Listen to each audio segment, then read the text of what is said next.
मशहूर शायर मुनव्वर राणा ने भी क्या खूब कहा है, एक आंसू भी हुकूमत के लिए खतरा है, तुमने देखा नहीं आंखों का समुद्र होना। यूं ही आंखों में समुद्र लिए न जाने आज कितने ही युवा सड़कों पर है।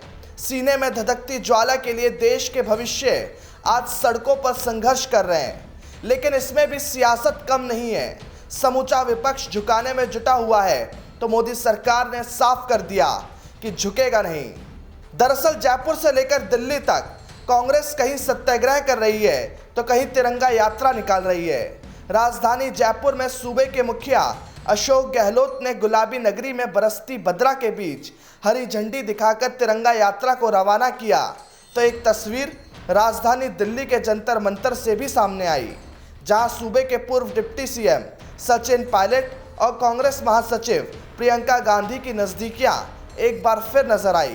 कांग्रेस ने दिल्ली में अग्निपथ के विरोध में गांधीगिरी दिखाते हुए सत्याग्रह किया।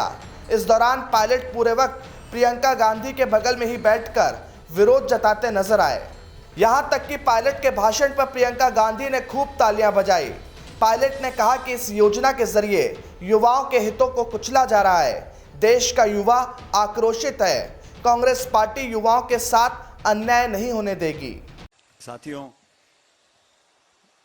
बड़ा मुश्किल समय है। भारत सरकार ने एक बार फिर ये साबित किया है कि वो ना तो किसी की सुनेंगे ना समझेंगे और अपनी मनमर्जी से कानून थोप देंगे।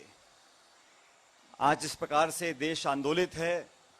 हम सभी, परम श्रद्धेय सोनिया गांधी जी हों, राहुल जी हों, मंच के सभी नेतागण हों, हम सब कांग्रेस लोगों ने अपील करी है कि देश में जो हिंसा का माहौल बना है उसको तुरंत प्रभाव से रोकना चाहिए। नौजवानों को कानून अपने हाथ में नहीं लेना चाहिए, क्योंकि हिंसा किसी भी सवाल का जवाब नहीं है।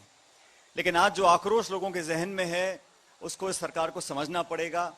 आज हम सब यहाँ पे एकत्रित हैं, चिंतित हैं, लेकिन देश की सरकार ने जो कानून बनाया है नया फौज के लिए, ये अग्निपथ जो नियम बने हैं, ये खिलवाड़ ना सिर्फ नौजवानों के साथ है, लेकिन भारत की वो सेना जिसका शौर्य बलिदान पूरा देश और दुनिया उसका सम्मान करता है, आज उसके साथ जो खिलवाड़ हो रहा है वो भी बहुत चिंतन का विषय है।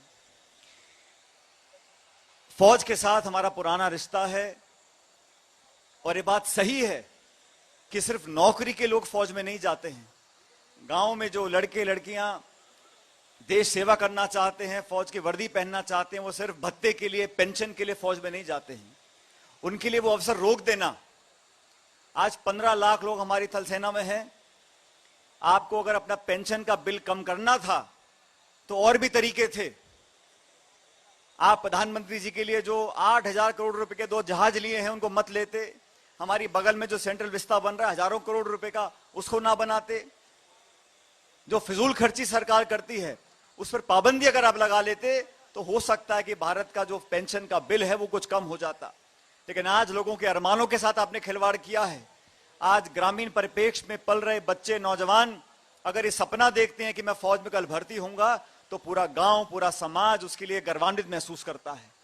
आज उसके सपनों को छीनने का काम इस सरकार ने किया है। इसीलिए आज इसी बीच शाम ढलते ढलते मुखिया जी एक बार फिर दिल्ली रवाना हो गए। सरकार बनाने के बाद शायद ये पहली मर्तबा होगा जब गहलोत इस तरह दिल्ली का पगफेरा कर रहे हो। खैर, इन दिनों दिल्ली में ट्रबल शूटर के तौर पर कांग्रेस की कमान पूरी तरह मुखिया जी के हाथों में है। पार्टी सुप्रीमो सोनिया गांधी जहां अस्पताल में भर्ती है, तो वहीं राहुल गांधी को एक सप्ताह में 5वीं बार यानी कल सोमवार को ईडी के सामने पेश होना है। लिहाजा ऐसे में दिल्ली रवाना होने से पहले मुखिया जी ने शनिवार को पूरे कैबिनेट के साथ बैठक कर आगे की रणनीति भी बनाई। लेकिन दूसरी ओर राजस्थान कांग्रेस के सियासी शतरंज में हाथी की चाल ने राज्यसभा चुनाव के बाद शांत पड़ी हलचलें एक बार फिर तेज कर दी है। बसपा से आए विधायकों का एक बार फिर मायावती प्रेम जाग उठा है। दरअसल देवनारायण बोर्ड के अध्यक्ष और बसपा से कांग्रेस में आए विधायक जोगेंद्र अवाना ने कांग्रेस अध्यक्ष सोनिया गांधी को पत्र लिखकर मायावती को राष्ट्रपति पद पर उम्मीदवार बनाने का आग्रह किया है। अवाना का तर्क है कि उनकी इस इच्छा में बाकी 5 विधायकों की भी भागीदारी है। अवाना के इस कदम की चर्चा इसलिए भी है क्योंकि बसपा से कांग्रेस में आए 6 विधायकों की विधायकी पर तलवार लटकी हुई है। मामला सुप्रीम कोर्ट में लंबित है।